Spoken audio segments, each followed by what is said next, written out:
Praise the lord. దేవునికి స్తోత్రం. దేవుని మాటలో జీవపు ఓటలు.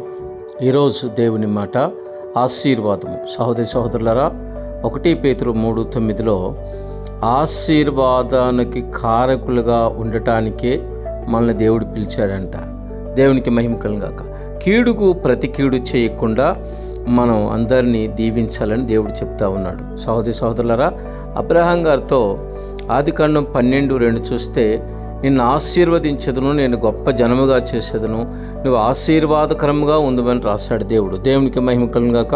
సహోదరి సహోదరులారా, ఇక్కడ మనం ఒక్కొక్క ఫ్రూట్స్ని చూసినట్టయితే ఆశీర్వాదానికి గుర్తుగా దేవుడు పెట్టాడు. సహోదరి సహోదరులారా, అబ్రహాము 2 విధాలుగా దీవించబడ్డాడు.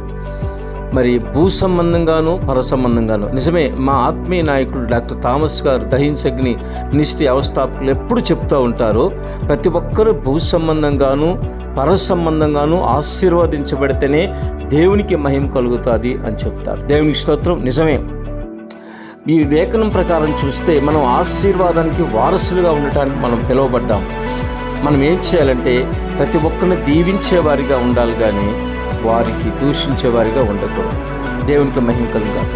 గమనించండి, అబ్రహాం గారు మరి భూ సంబంధంగా పర సంబంధంగా ఆశీర్వదించబడ్డారు. అదేవిధంగా ఏబు గారు దేవుడి యొక్క దృష్టిలో ఏబు నా సేవకుడు, ఆయన దీవెనకరంగా ఉన్నాడు చూసావని సైతానుతోనే కితాబు ఇచ్చినట్టు మనం చూస్తాం. దేవునికి స్తోత్రం. ఏబు గారు పర సంబంధంగాను భూ సంబంధంగాను దీవించబడ్డారు. నోవాహు గారు పర సంబంధంగాను భూ సంబంధంగాను దీవించబడ్డారు. మరి యేసేపు పర సంబంధంగాను భూ సంబంధంగాను కూడా ఈ విధంగా చూస్తే భక్తులు అనేకులు 2 విధాలుగా దీవెనలు పొంది దేవునికి మహిమకరంగా మన ఎదుట నిలబడినట్టు మనం చూస్తాం. మనకు మాదిరి.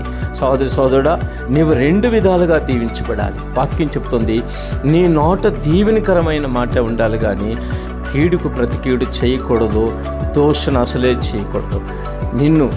నీకు కీడు చేసేవారిని దీవించమన్నారు. ఎప్పుడైతే మనం ఆ వాక్యానుసారంగా జీవిస్తామో మనం 2 విధాలుగా దీవించబడదాం.